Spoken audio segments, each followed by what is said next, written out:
I've noticed that despite reading them my entire life, whenever I end up talking about comic books, I get in trouble from somebody, whether it's like the most hardcore fan of the most Z-tier character possible in the comics who knows everything from blood type to the day they were born by memory, or it's more new comic fans that just hate the old ones or hate the opinions of old ones.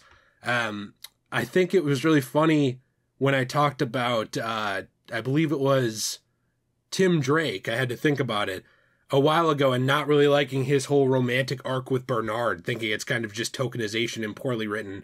Even my wife thinks so as well, despite being bisexual. It's one of those things where I got so many people telling me to just off myself and die.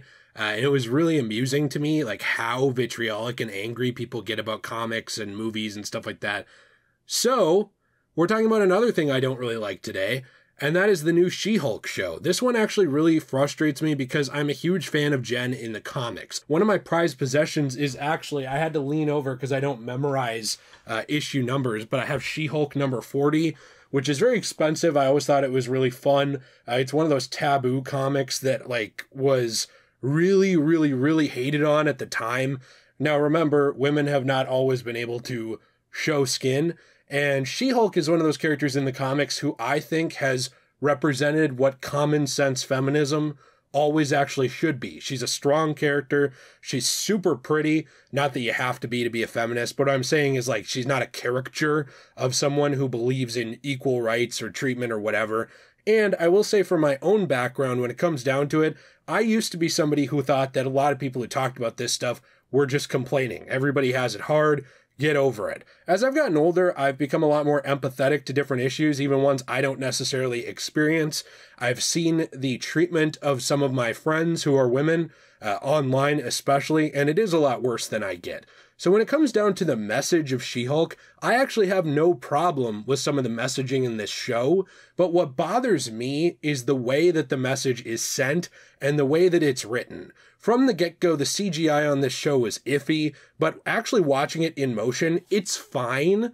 I'm not one of those people who hates the CGI, but I also don't think it's mind-blowing.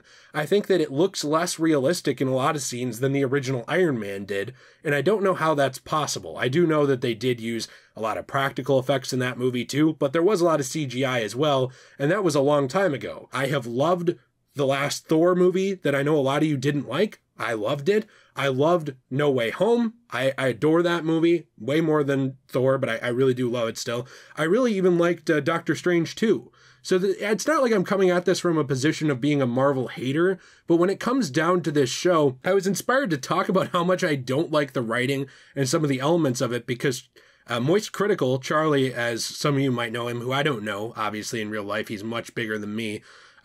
He talked about this show the other day from a position of someone who didn't really like the Marvel TV shows. So I thought, well, I want to talk about it from the position of someone who does like a lot of them. I loved The Falcon and the Winter Soldier. I loved WandaVision. I even really enjoyed a lot of What If. I've been actually enjoying Marvel even in Phase 4 for the most part. This is definitely an exception to me, though. When it comes down to it in media, or especially real life, especially, and I see this all the time, one of the most tacky things that people can do to me, and well, not just to me, but to other people, sorry. One of the most tacky things people can do, to me, is compare trauma, right? When I see people doing that, it just comes off as gross. When you're like, yeah, you might have been beaten and assaulted, but hey, I got run over by the Amtrak and also kicked and spit on, and somebody hung me up on a flagpole. You know, that kind of stuff where you're just comparing how bad your life is to someone else's life without knowing what it is. One reason that bothers me so much is I definitely used to do that. When I was in the position of thinking, hey, I get a lot of shit on the internet, even when I was younger. Oh, it must be that a lot of women that complain about getting shit on the internet, they're being sensitive. But you know what's weird? As I grew up and as I became older and smarter and hopefully at least a little wiser, I started to learn that everybody has their problems and those problems do matter. It's called empathy. It's called understanding. Just because you've gone through something rough doesn't mean that other people haven't. And I guess one of my biggest problems with She-Hulk is the writing, in which they have her constantly trying to prove that she's better than the people around her, especially Bruce. Bruce Banner in the MCU is a character I have so far had no problem with, unlike a majority probably of the people who are watching this video. I know a lot of people don't like the way that Bruce has been written.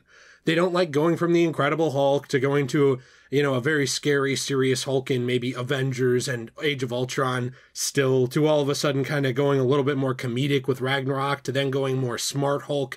I understand a lot of people don't like where Hulk is at, and that's fine. That's valid. I'm not in that camp, but a lot of people are. But when it comes to Hulk, I am not that hard to please. I'm really not. But they constantly make him the brunt of jokes and of, I guess, insults in this show that just seem odd to me.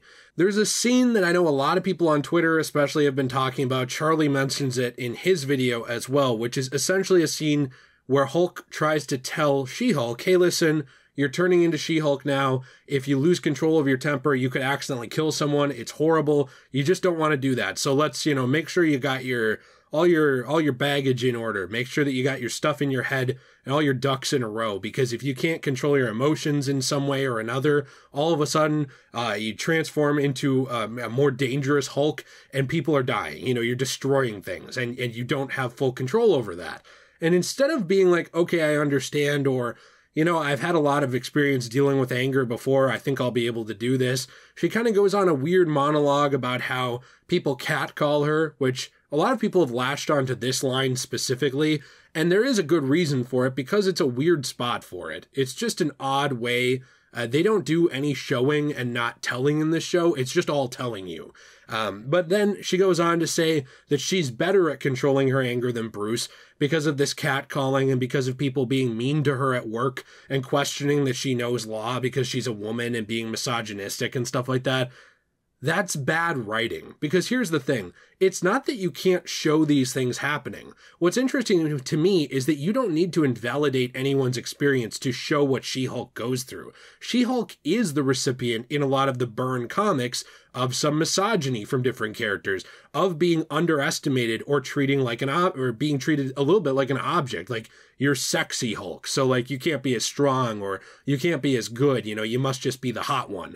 That kind of stuff. They do tackle those sort of things in She-Hulk comics, and Jen always proves people wrong. Except the difference is she doesn't go on, multiple minute monologues about how her being catcalled and her being treated poorly at work is worse than Bruce Banner's suicide attempt and worse than him watching people he loves die. It's just odd to me how they're writing this, because it bums me out that you have the ability to tell some important things that are, that do happen, to actually draw a light on those, but still tell a really, really good story. Now, I've seen a lot of arguments online that this isn't actually an attempt to compare trauma, that it's just Jen sharing her life experiences and Bruce sharing his, and I'm honestly fine with that. The only problem I have with this scene, and what I believe makes it actually not that, is when she starts getting into how she's better than Bruce at controlling her anger, despite the fact that she was transforming during this angry rant. And I'm fine with characters being imperfect, so if that was the point, cool, kudos. But the problem I have with it that makes me think it's not the point is that immediately after, when Bruce kind of calls her out on that and says, see, you've still transformed, she just transforms back into a human immediately and says, no, that was basically on purpose. Like, oh, I did this. And it's kind of one of those things to me where I understand in the comics Jen is very cocky in a lot of ways. She's meant to be. She's fourth wall breaking in a lot of ways too. And that's one of the things that I think makes her likable in the comics is she's spunky, she's funny, she's not afraid of her body, she's not afraid of the world around her or men. She's just not. And I like that stuff. But I guess what I find a little off-putting about the show and the way that the monologue is written is the fact that we're 3 episodes in now, and there really hasn't been any kind of development to suggest that this is the case, that Jen is just cocky and obnoxious and throws in his face the experiences, kind of her cousin, like kind of puts Bruce down a little bit by being like, yeah, I know you went through all kinds of stuff, but listen, I deal with this every day, so I'm better than you at controlling my anger, and I don't need to take this from you. You're just projecting onto me. Like, that's a real line in the show. Yo, this just seems like you're projecting onto me. And it's like, fine, maybe that is the case, because obviously Hulk in this show is also slightly annoyed and confused at how Jen is able to control this stuff so much faster than he was, right? That's fine. I am fine with imperfect character writing. But I want you to get to that point then and start to show, oh, hey, look, there are flaws with this character. There has been a lot of issues, and this wasn't really a good thing to say. You know, you don't want to reward that kind of thing, because so far on the internet, it's been one of two reactions. A really extreme, much more angry version of what I'm saying, or, yeah, you go, girl boss, you put Bruce in his place. He don't have no idea what it's like for someone to whistle at him while he walks by. And it's one of those things where it's like, you can acknowledge the experiences of Jennifer that have been difficult so far. For example, being a lawyer. Being a woman lawyer, you are going to get some shit for that, because there are going to be a lot of misogynistic dudes. This is a real thing, just like being a surgeon, who go into that field like a frat bro and think that you can't cut it. That's a real thing. There is no problem with highlighting that life experience. But when it gets into the realm of, and by the way, I'm better than you at this, F off, and then leaving immediately, and then proving that that wasn't the case immediately in the following episodes where she has anger issues and gets mad, but isn't admitting that, that's kind of stuff to me where it feels like, instead of trying to show an imperfect character and show that there's room for development of this character, which I think would be awesome, and maybe is still where they're going to go with it. So if so, I will say it's episode 3. It's very possible that they're going to go further with this in 4, 5, 6, whatever. But instead of doing that and feeling like this overall character growth where we're seeing her struggle and seeing her sort of have these issues and come to terms with being the Hulk and kind of realize, hey, I don't know everything. You know, I'm not basically God in woman form. Like, I don't have all the answers. You know, kind of like what we saw out of a character like Tony Stark over time, kind of what we saw out of a character like Bruce Banner, who was a confident scientist, despite his issues, who was able to kind of come to terms with this over a long time. I'm fine with an accelerated version of that. It's just that so far in the conclusion of 3 episodes, I'm not seeing that at all. And that's frustrating to me, because I've seen that argument floating around a lot. And it's like, look, if you had this reaction after episode 1, I get it, there was more to the show, but it's been longer and longer, and they're not really going anywhere with this that's actually making this character more likable. And I want to love this show, I want to like this character a lot. Like I said, She-Hulk, or Shulky as she's affectionately referred to, at least in the Byrne run, which is the one I read the most of, and loved the most of, especially the art. She's a character who, again, is spunky, funny, sarcastic, fourth wall breaking, drop dead gorgeous, and also, by the way, sometimes a little hypocritical. But she never comes off super unlikable to me in any of that run. And when you have stuff like this, or another issue that I've noticed people highlight where, like, you have her complaining about sexual harassment, but then randomly sexualizing Steve Rogers, who was probably the furthest away from a dude who wanted to be sexualized. He was like the most squirrely, like, please leave me alone. I only have feelings for the Carter family, and not just Peggy. I mean, like, you know, the niece too, like just the family. The Steve had the family fetish going on there. You know, he was kind of one of those guys who wasn't like out shaking his ass. He wasn't out whipping out his Johnson and being like, look at me, I'm so hot. Steve Rogers was a very reserved, caring individual who really tried to kind of keep his head down and do the right thing. And there's nothing wrong with sexualization or sexualizing people. But if the point is, hey, look, you know, people shouldn't harass me, people shouldn't be objectifying me and doing that kind of stuff, and then you randomly have her doing it, but while Steve Rogers isn't around, it just comes off a little weird. Like, in a lot of ways, it feels like this character is saying one thing and living another thing, and it's not being made known throughout the show that that's the case. It's just sort of like a you go girl boss thing. You know, the MCU, in my opinion, has been pretty good when it comes to a lot of empathy stuff up to this point. So, like, for example, they were pretty good, in my opinion, and I know a lot of people don't think this, I'm not that hard to please, with Gore in Thor. I thought they did a good job of establishing empathy of, oh, we understand how this guy turned out the way he did. We understand his motivations, even if this movie could have been a little longer to dive into them deeper. He's a logical character that makes sense of how he got to be how he is. And you know what? You're not really rooting for him, but you understand his actions. It's even the same way with Tony Stark, Iron Man, whereas I would say most people were rooting for him. He starts out as a nihilistic, narcissistic douchebag who's really only interested in himself, drinking, money, and sex. He's a hardcore humanist at the beginning of Iron Man. And over time, he starts to put more value into things like friends, family, even surrogate family like Peter Parker, which I wasn't unhappy with. Again, I'm not that hard to please, okay? I'm a pretty big fan of the MCU.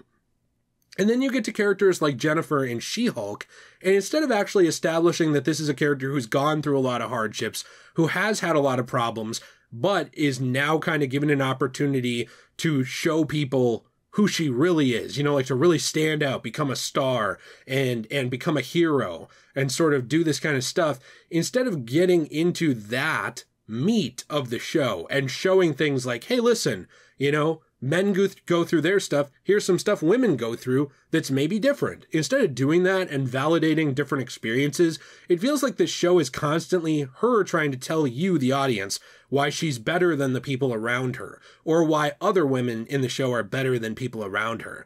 And I don't really think that that's very good writing. I love the writing in stuff like Tomb Raider with Lara Croft, even the reboots. Again, not that hard to please. I'm not, you know, like a super nitpicky person. I'm just not. I would say a lot of stuff I watch, I enjoy, just in general. I just do. I have fun. But you go from writing like that with Lara Croft, where she's constantly out there proving herself and kicking ass and taking names, but never acts like she's better than the people around her, to something like She-Hulk, and it just makes the character come off unlikable. I don't even know how you salvage it at this point. I suppose you could say that she, like Tony Stark, had like a narcissistic run here, but it doesn't really work to try and fix it like that, because unlike Tony Stark, there's a bunch of people who are just totally fine with the way this character is behaving. Most people, outside of a couple of the dumbasses who believe in like Alpha, Sigma, whatever, all these Chad, like not as a meme, but like the hardcore masculinity group, most people were not like on board with how Tony Stark acted. Like, yeah, there was stuff that was funny, like him giving the finger to Congress and stuff like that. Obviously, that stuff was funny.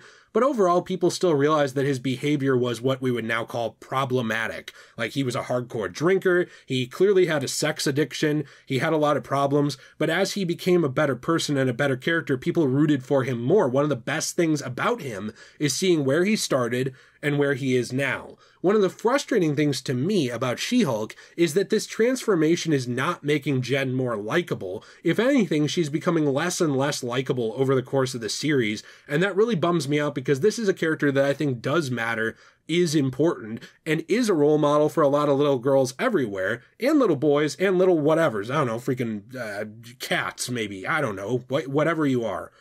A lot of people love and look up to She-Hulk. She's one of those characters in the comics who's funny, who's smart, who's gorgeous, who constantly proves herself to the people around her and isn't the brunt of a joke. She isn't a laughing stock. She doesn't have to make other people feel small to show that. She just lives her life and shows that in the comics.